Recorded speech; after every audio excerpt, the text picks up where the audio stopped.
그가 내게 말하기를 내가 많은 백성과 나라와 백성과 임금에게 다시 연하여 하리라 하더라. 아멘.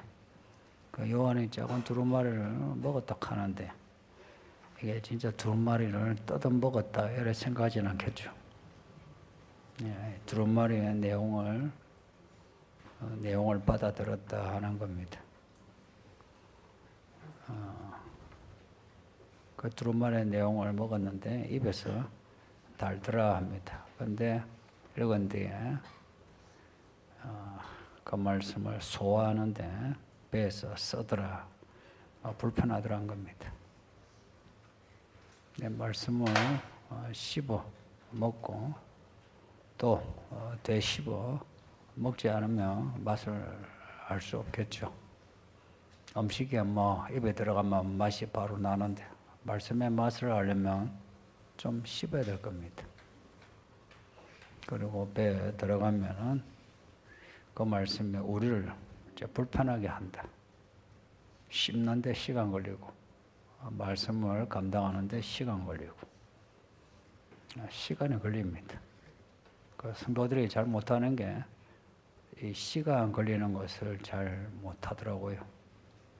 하루 이틀 기도하고 한 일주일 기도하고 한두 달 열심히 기도하고 성경 읽으면 뭔가 천지가 개벽하듯이 무슨 일이 일어나야만 된다 생각하는데 좀 믿음이 좀 유치하죠. 하나님의 경륜을 아는 사람은 내가 내 시간을 재지 않고요. 하나님의 시간을 따르려고 합니다. 그래서 인내하는 겁니다. 믿음 있는 사람, 없는 사람 또 하나의 어떤 기준은 그 시간에 대한 태도예요. 믿음이 약한 사람은 항상 조급해요. 내가 이렇게 기도했는데, 내가 이렇게 헌금했는데, 뭐 했는데, 이래요. 그러나 믿음이 있는 사람은 자기가 시간을 재지 않아요. 아무리 상황이 다급해도 낙심하지 않고 하나님 뜻이 무엇인지 그리고 내 기도가 이루어질 때를 하나님께 맡기고 기다리는 겁니다. 이제 그렇게 해서 하나님의 뜻이 이루어지는 걸 경험하면 말씀이 더 달아요. 약을 먹었는데 약효가 있으면 그래서 건강을 찾으면 어때요? 처음에 약맛이 쓰고 먹기에 거북해도 약효가 있으면 어때요? 그 약이 맛있어요. 그래서 약을 먹게 돼요. 그런 것처럼 말씀을 먹고 말씀을 경험한 사람은 더 말씀이 달콤해요. 그래서 말씀에 대한 목마름이 생기는 겁니다. 말씀에 대한 배고픔이 생기고요. 그러려면 말씀을 쭉 읽으셔야 돼요.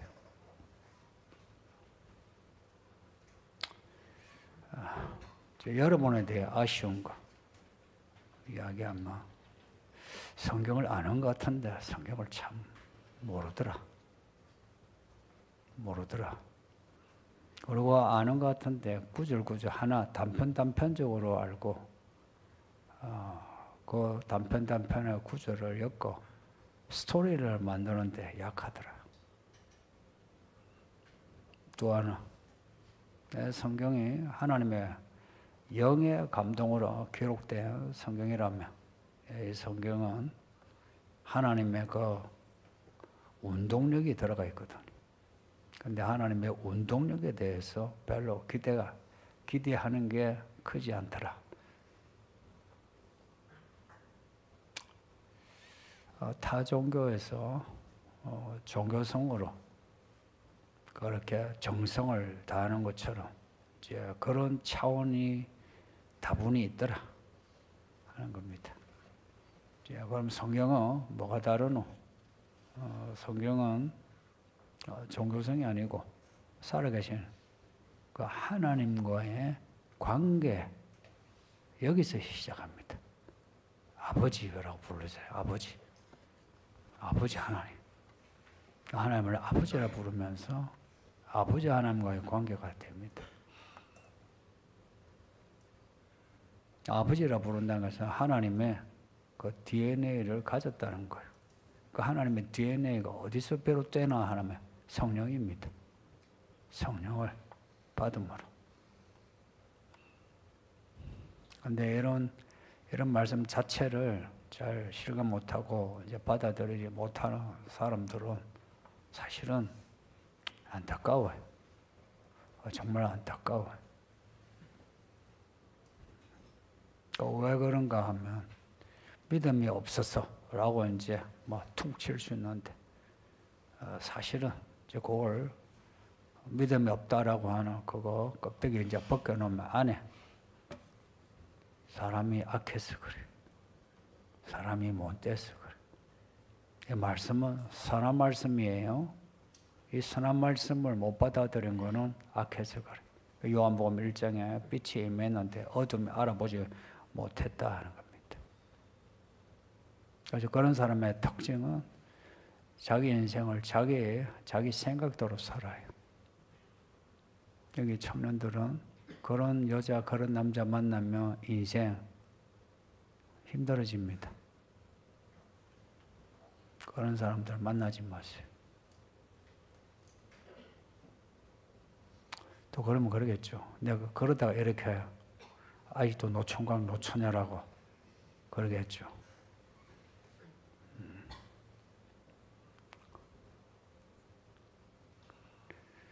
그래서 노처녀 노총각이 된 게 아니고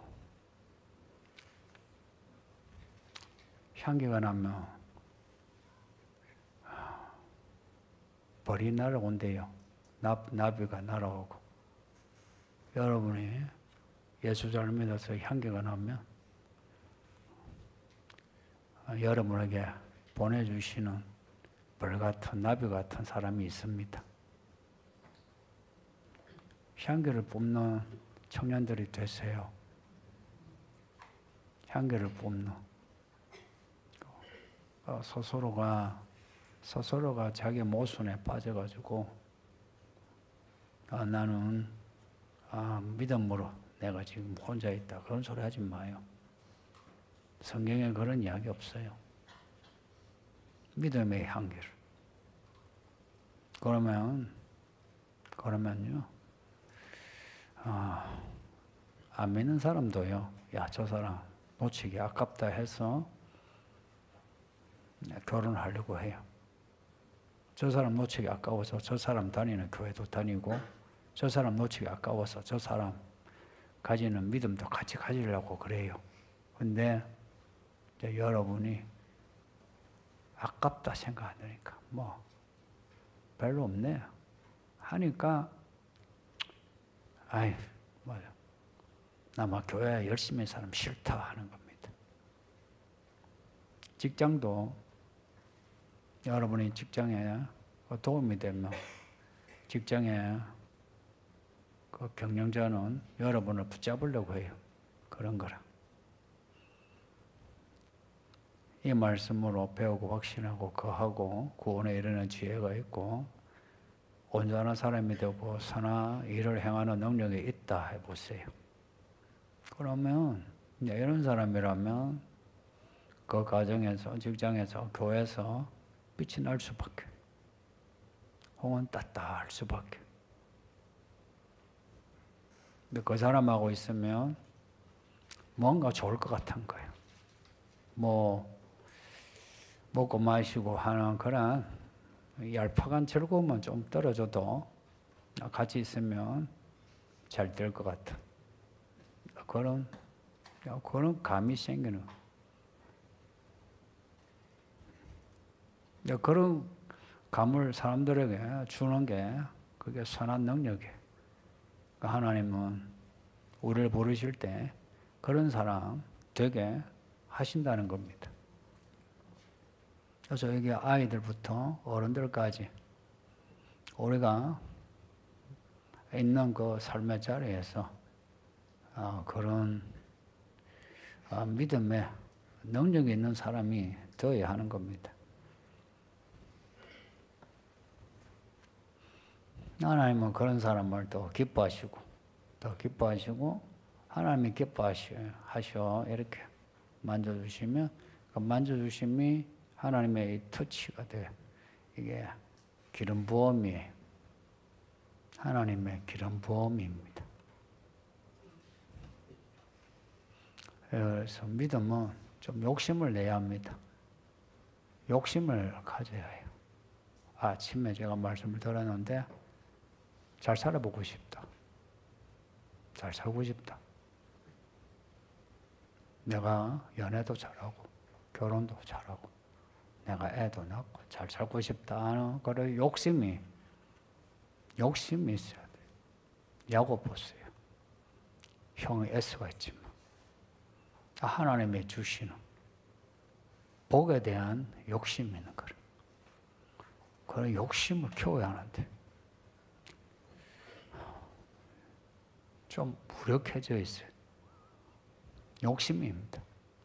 그런 삶에 대한 욕심을 가지고 내가 더 말씀을 읽고 들으려고 해야 돼요. 믿음이 좋다 하는 것을 뭐 어떤 종교성이 뜨거워지는 이게 아니고 결국 하나님이 내 인생의 구원자다 믿고 그 하나님에 대한 열심이 그게 믿음이 좋은 거예요.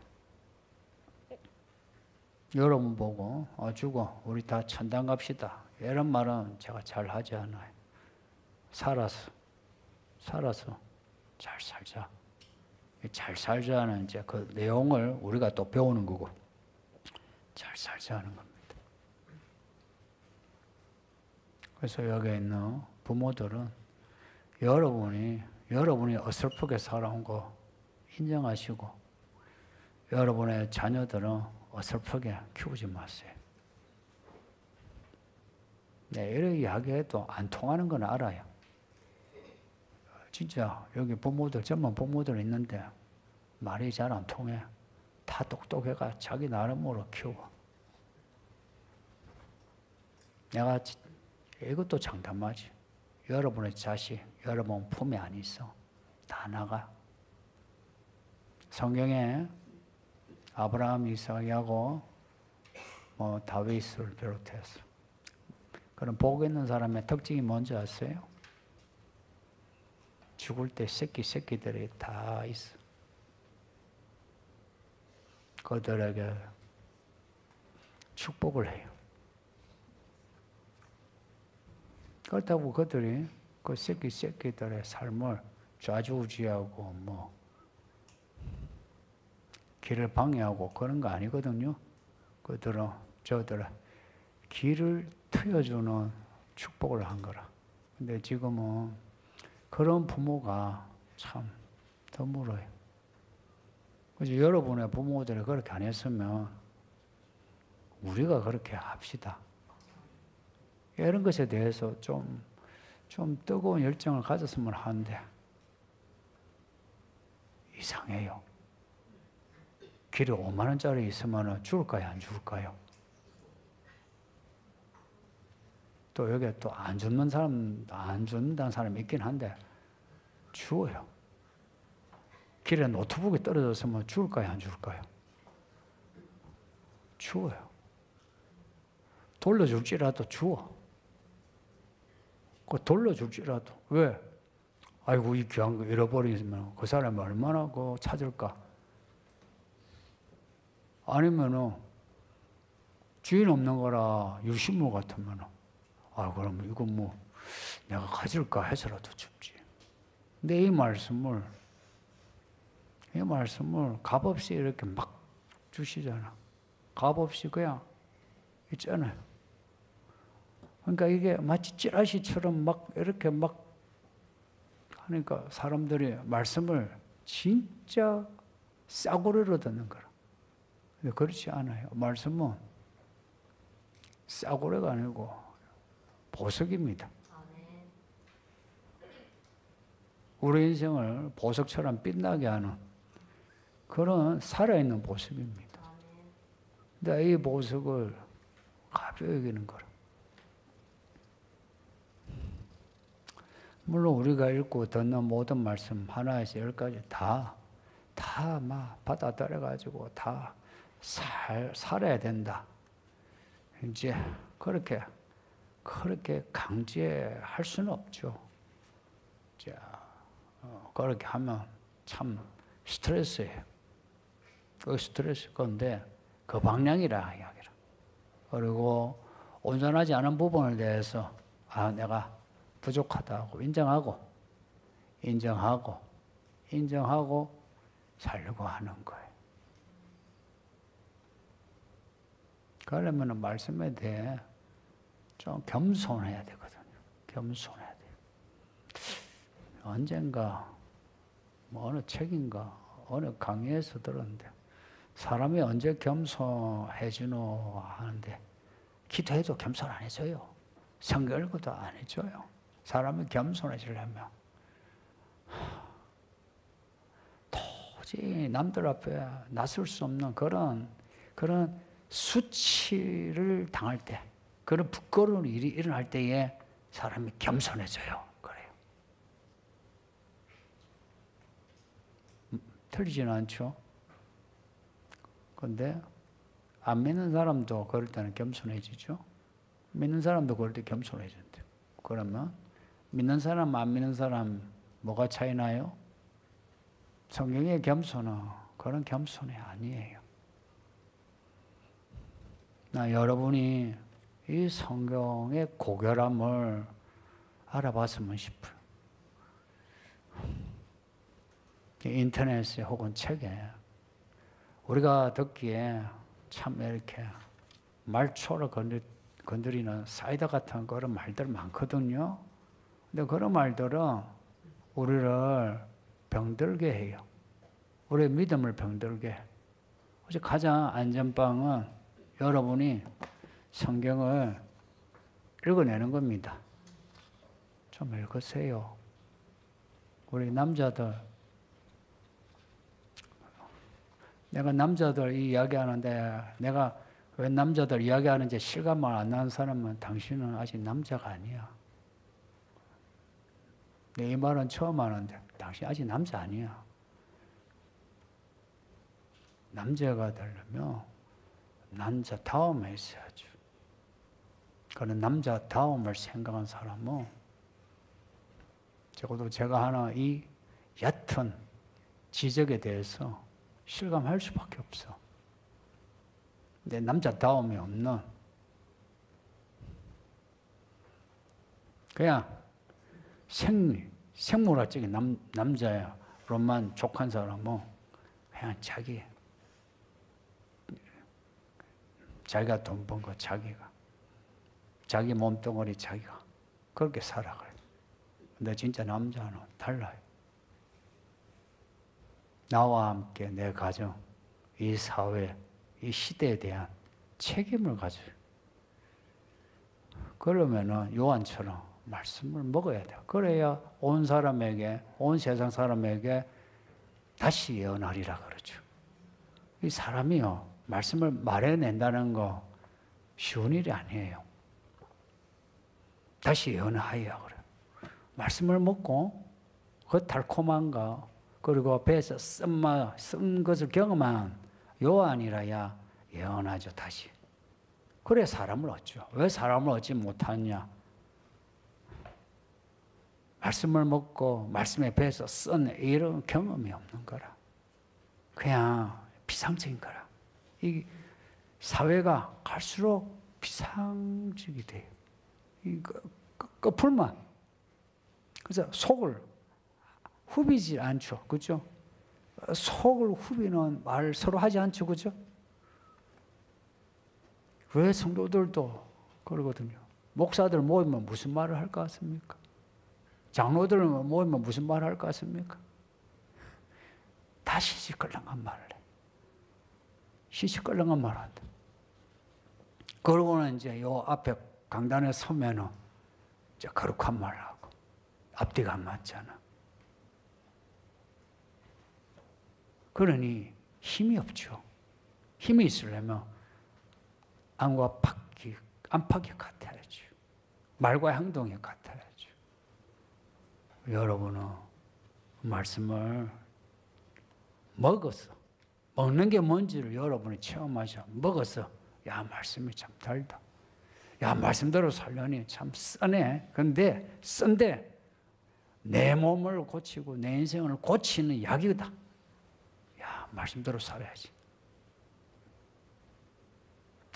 그런 믿음을 가지셔서 부디 여러분을 통해서 주변 사람들이 다 믿음으로 하나가 되고 이 땅에서 천국을 살고 죽어서 천국을 살아내는 그런 은혜가 있기를 바랍니다. 네, 질문을 받겠습니다.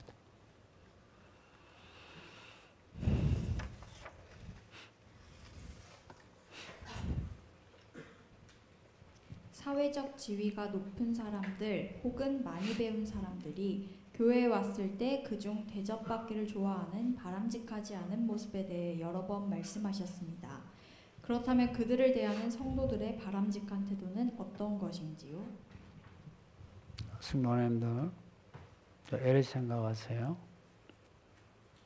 여러분의 개인이 서울시장이에요, 지금. 아니면 강남구 국회의원이에요. 근데 한번 교회 한 가보자. 교회 한 가보자 해서 서울기는 교회에 왔어요. 큰 교회보다 작은 교회 한 가보자 해서 왔어요. 자, 여러분이 그 시장이었고 국회의원이에요. 들어왔어요. 저게 로비에서 들어와 예배당으로 들어와. 그리고 이제 목사가 앞에서 얼굴을 봐. 뭐 시장이나 국회의원 되면 알만하죠. 그러면 그 시장이 된 여러분, 국회의원이 된 여러분이 로비에서 들어오고 예배 때 얼굴 마주치고 예배 끝나고 갈 때에 시장이고 국회의원인데 알아주길 원합니까? 안 알아주길 원합니까? 예? 그러면 알아주길 원하는 그거 나는 되고 저기는 하면 안 됩니까? 예? 나도 그런 것처럼 저기도 그렇죠. 그러면 어찌해야 됩니까? 알아주는 겁니다. 그런 이제 사회적인 지위 말고 연예인이에요. 이름도 없는 연예인이지만 하나 곡을 발표하고 영화 엑스트라 하나 찍었어요. 나는 연예인이라 자기는 생각해요. 여러분 지금 연예인이에요. 연예인이에요. 근데 내가 유명한 배우처럼 유명한 가수처럼 방탄소년단 혹은 이병헌 이제 왔어요. 그런 이제 같으면 다 알죠. 근데 그 사람들도 왔는데 알아주길 원하죠. 근데 알지 못하는 거래 엑스트라인데 자기는 연예인이라 생각해. 근데 아무것도 안 알아줘. 몰라보는 거야. 그러면 여러분은 못 알아주니까 좀 편안해 이랬을 거예요. 아니면 차 마시면서 제가 뭐 노래를 한 곡 내었습니다 라고 간접적으로 이렇게 PR을 할 거예요, 안 할 거예요? 예? 나는 절대 안 그럴 것 같다 하는 분. 근데 또 여자분이 지금은 몸이 좀 비대해져서요. 근데 예전에는 미스 코리아 서울 예선에 나갔어. 예선에. 근데 여자가 뭐 이야기하면서 하여튼 요즘 여자들 미인되고 어쩌고 저쩌고 하는데 가만히 있을까요? 한마디 할까요? 한마디 하는데 저 여자 되게 교만해. 이렇게 하면은 그 여자가 상처가 되겠죠. 성도님들, 사람이 가지고 있는 보편적인 정서는 그 그거는 인정해 줘야 돼요. 이 부분은 사도행전에 바울도 그랬어요. 귀족 여자가 들어오죠. 혹은 총독 앞에 서죠. 그러면 그들의 지위를 인정하고 존중하면서 왜 그래야 되는지 이유를 딱 하나로 이야기해요. 복음을 전하기 위해서. 그 총독이요. 바울 보고 바울이 이제 하는 말을 듣고는 너는 네가 너무 공부를 많이 해가지고 미쳤구나 이랬어요. 그럴 때 그 바울이 아주 겸손하게 저도 그렇고 총독님도 그렇고 다 예수 믿고 구원받기를 원합니다. 그랬어요. 근데 시장이나 국회의원이나 연예인이나 회사, 조그마한 회사라도 경영하는 사장인데 그 사람 알아주지 않아가지고 삐져가지고 교회 안 나오는 게 낫습니까? 조금은 참 유치한데 알아주자 해서 사인도 받고 예? 받고 그리고 뭔가 오셨으니까 인사도 한번 하라고 이게 그 사람들을 더 그러지 않은 사람에 대해서 차별 대우하고 이렇게 알랑알랑 하는 거겠습니까? 어떻습니까? 그런 사람에 대해서 그들이 가지고 있는 또 바라고 있는 것을 그거 크게 교회가 힘들지 않으면 그렇게 알아주는 거 괜찮죠? 근데 제가 가끔 이제 이 문제를 지금 그 질문하신 분은 이제 제가 자주 교회 박사, 교수, 의사 무슨 이제 여기 뭐 국회의원 들어오면 국회의원 뭐 해서 그 사람들에 해서 막 숙이는 이게 사람을 얻기 위한 거고 그 지위에 내가 숙이는 거하고는 달라요. 제가 숙여도 그는 그 사람을 얻기 위해서 제가 아이고 오셨습니까? 오셨으니까 한번 인사하시죠. 그럴 수 있어요. 한 번도 그런 적은 없는데 인사하시죠. 하는 거는 그 사람에게 이거 하기 위한 거 혹은 내가 그 사람이 가지고 있는 정당 지지해서 이런 게 아니고 한 영혼이라. 이제 문제는 그렇게 하는 거하고 이제 보는 성도들의 그 입장하고 이게 균형을 잘 맞춰야 되는 게 이게 어려운 점이에요. 근데 복음을 전할 때는 있잖아요. 왕과 신하들, 그 관리들을 위해서 기도하라 했어요. 왜 그러냐면 복음을 잘 전하기 위해서.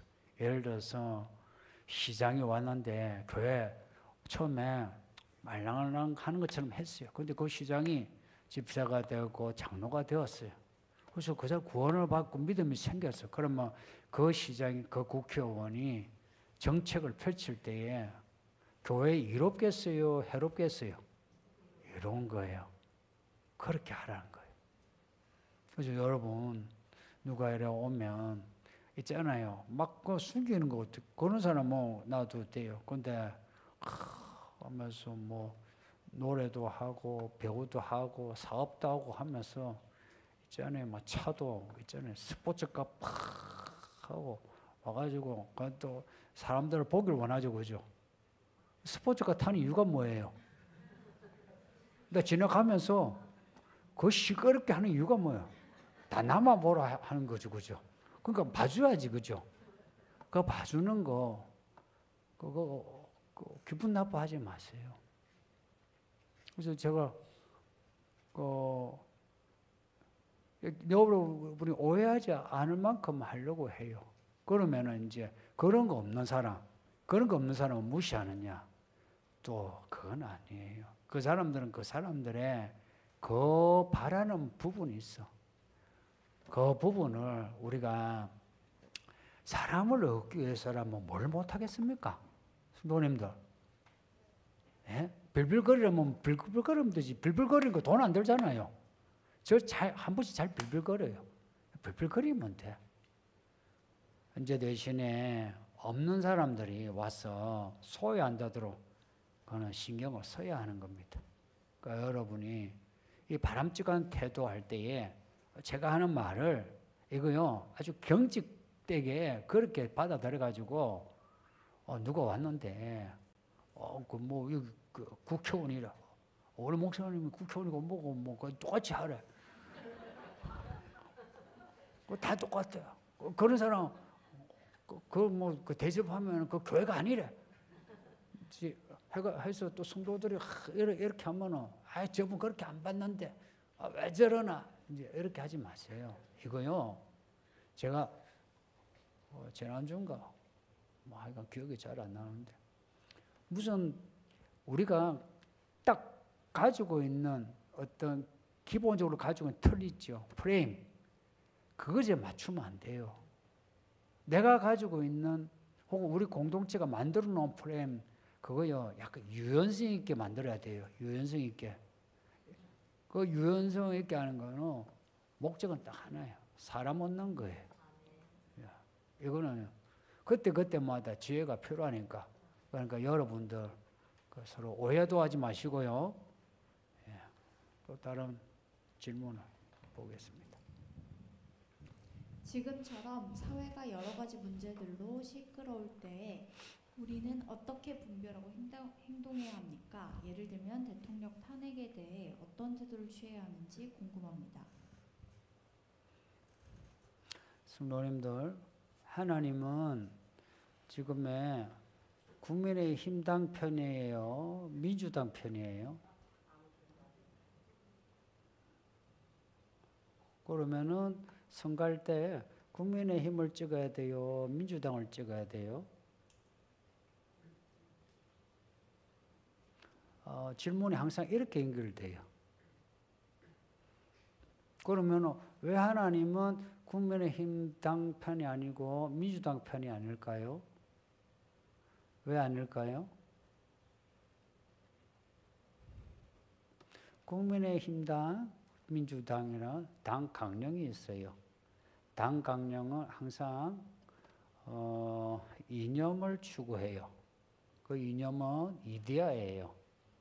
하나님의 나라를 우리가 산다 하죠. 그들은 나름의 이데아를 가지고 있어요.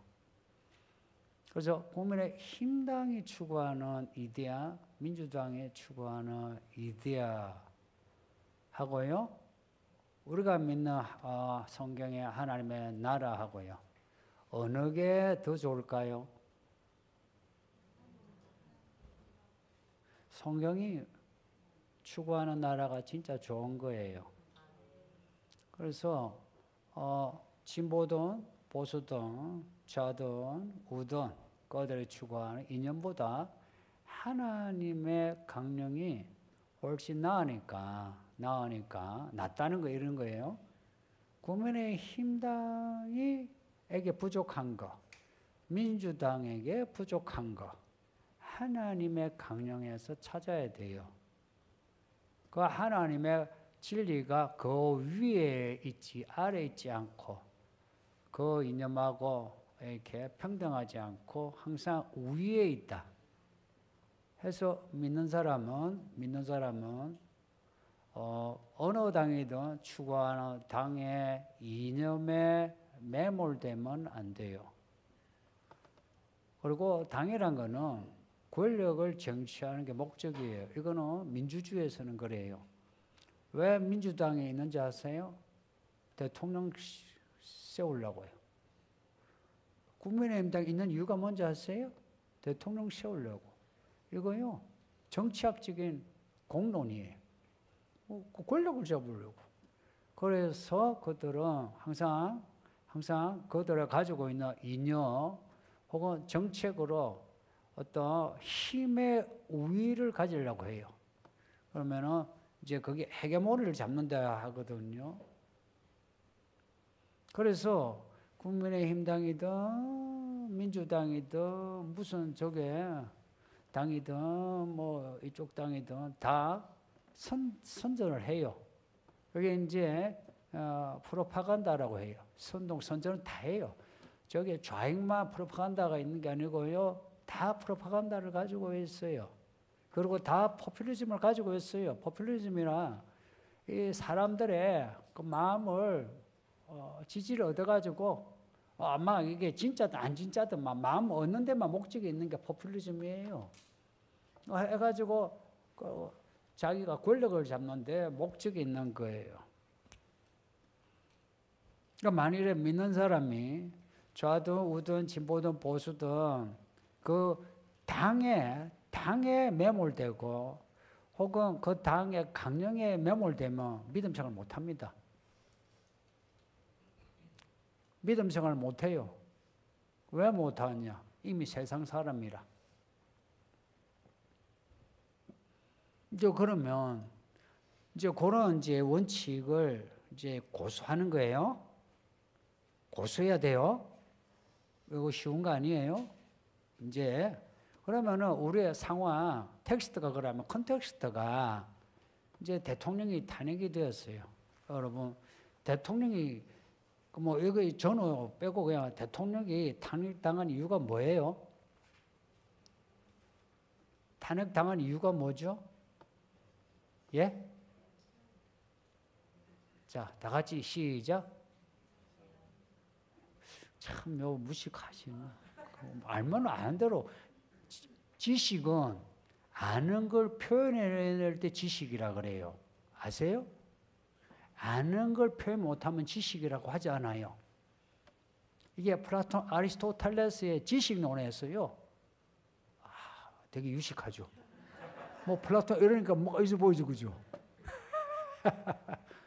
예, 그 인식론의 문제인데요. 이게 정치와 철학은 뗄 수가 없어요. 계엄 때문에 탄핵당한 거죠. 그럼 여러분, 계엄을 했으면 좋겠어요? 안 했으면 좋겠어요? 계엄을 하기를 원하는 사람은 그 사람은 위험한 사람이에요. 계엄하면은 있잖아요. 이 사회가요. 20-30년은 거꾸로 가요. 그럼 뭘 해야 되느냐? 우리가 대통령을 뽑은 이유가 뭐예요? 계엄하라고 한 거예요? 정치하라고 한 거예요? 정치예요. 뭐 여소야대든 무슨 뭐 상황이든 야 대통령 뽑은 이유는 잘 정치 잘해가지고 꼼수를 쓰든지 뭐 야간 정치 잘해가 나라 잘 먹고 잘 살게 하고 남북 대치해서 평화 안정되게 하고 이거 원해주고 그죠? 근데 뽑아 놓았더니 첫날 만나 여소야대 탓하고 탄핵 무슨 검사 탄핵 이런 거 탓하고 그것도 이제 하려면은 좀 깔쌈하게 하면 되는데 이게 하는 건지 안 하는 건지 우리가 했는지 안 했는지도 모르죠. 적어도 경험하면 뭔가 막 이게 전국적으로 빵 터져가지고 경험이다 이래야 되는데 그 다음날 경험했대. 에이 무슨 경험. 이게 왜 이렇게 어설프게 해서 지금 탄핵당하는 거예요. 그러면 정치를 잘못한 거죠, 그죠? 정치를 잘못했다는 거예요. 그러면은 저쪽은 잘했냐? 저쪽은 더 못했죠. 저쪽은 또 더 못한 거예요. 근데 우리는 덜 잘한 쪽을 지지하고 해야 되는데 이 양쪽이 이제 비슷비슷하게 못하니까 우리가 그래요. 근데요, 이제 이거는 이 질문이 없는데 어느 쪽을 지지하느냐라고 이제 여러분 묻죠. 그러면은 그 문제에 대한 답은 이래서 국민의힘을 저래서 민주당을 지지합니다 하는 말은 틀려요. 그러면 틀려요. 그게 우리가 가지고 있는 프레임으로 결론을 도출한 거예요. 그럼 어찌해야 되느냐? 옛날에 다윗이 왕이 되었어요. 초기에는 잘했어요. 근데 이제 전쟁에서 이긴 거라. 그리고 여자가 많은데 이 다윗이 힘이 남아 돌아가라. 그러니까 다 전쟁터 가 있는데 이 다윗이 혼자 이렇게 빌빌거리면서 이렇게 돌아다닌 거라. 이 사람이요, 특히 남자들 아무 생각 없이 빌빌거리고 돌아다니면 뭐 해요? 예? 예? 그 무슨 일을 저질러요? 여기 남자들 아무 그 생각 없이 돌아다니면 뭘 봐요? 여자들 보잖아. 예쁜 여자들 보지, 그죠? 이게 안 집사는 안 그러겠지, 설마. 근데 목사님 나도 그래. 그러니까 빌빌거리면 그냥 보거든요, 그래. 그래 보다가 그 바세바 여자를 본 거라. 근데 사건이 터졌어요. 와, 이거 이제 애를 가졌네. 이거 어떡하나. 해가지고 그 아합한테 야, 그 남편과 죽여버리라. 뭐 직접 찔러 죽인 거 그렇고, 야, 전쟁에서 걔 막 죽도록 앞에 세워라. 무조건 앞에 세워라. 뒤에는 붙이지 말고 혼자 보내라. 그래 죽였어요. 아합이 이걸 다 아는데, 자, 여기 문제 낼게요. 그러면 아합이 다윗의 이런 불의한 모습을 보고 아합이 쿠데타를 일으키며 정의로운 선택이라 하나님이 아합 편을 들까요? 아니면은 다윗 편을 들까요? 예? 근데 하는 말은 이해가 돼요? 질문이 이해가 돼요? 아합이 다윗이 저런 나쁜 왕, 변질되어서 그래요. 우리가 자주 그래서 우리 정의로운 쪽을 택한다 해서 혁명을 하고 혹은 개혁을 하고 정변을 일으키고 하는 거, 그거 하나님이 안 좋아하실 때가 있어요. 다윗 만약 그때 아합이 치고 나오죠. 그래서 치고 나온 게 그 밑에 자식들이 아버지 치고 나온 거예요. 그렇게 치고 나온 아들들이 다 어찌 됐게요? 다 죽어버렸어. 누가 죽였게요? 하나님이 죽였어요. 그래서 어떤 그 나라의 대통령에 대해서 할 때는 생각을 해야 돼요. 하나님께 물어야 돼요. 그런데 교회가 사실 그러한 그 터널을, 하나님께 묻는 터널을 통과해야 돼요. 그거 없이 막 들고 해요. 그렇게 들고 일어나는, 이쪽이든 진보든 보수든 들고 일어나는 그러한 그 목회자들 잘 보세요. 보면 그들은 상당히 권력형이에요. 권력형이야. 그리고 그들 또한 이런 거예요. 잘 삐지고 잘 분열되고 그래요. 가관이요, 가관. 가관이에요. 이래 이제 와, 주를 위해서 해서 우리가 막 택 들고 막 하죠. 근데 뭘 하다가 어느 구체적인 사안에서 저쪽에서 약간 틀린 말 하죠. 그러면 어찌하게요? 그래도 우리가 하나니까 가자. 이럴까요? 아니면은 배신자 할까요? 예, 배신자. 아유, 지금은 웃는데 이게 현실보다 더 현실이에요. 그래서 그들은 깃발이 오른 것 같지만 사실은 권력지향적이에요. 그래서 그들이 하는 말이 무슨 말이든 간에, 그게 무슨 말이든 간에 그 말에는 그들의 진정성이 없어요. 대통령 탄핵에 대해 어떤 태도를 취해야 하는지, 아까 말씀드린 이런 원리에서 여러분 개개인이 물어야 돼요. 그리고 저한테 개인적으로 물으면 저는 그런 데 대해서 숨기지는 않아요. 그렇지만 싸구려로 아이 무조건 민주당, 무조건 국민의힘당 이러지는 못해요. 그리고 또 하나 이제 시대가 변화된 게 2000년 전까지는 이 사회가 민주주의라 큰 깃발이 있었어요. 근데 지금은 민주주의 깃발이 아니에요. 그 민주주의 깃발은 민주주의라는 건 이념이 아니에요. 민주주의는 이념이 아니에요.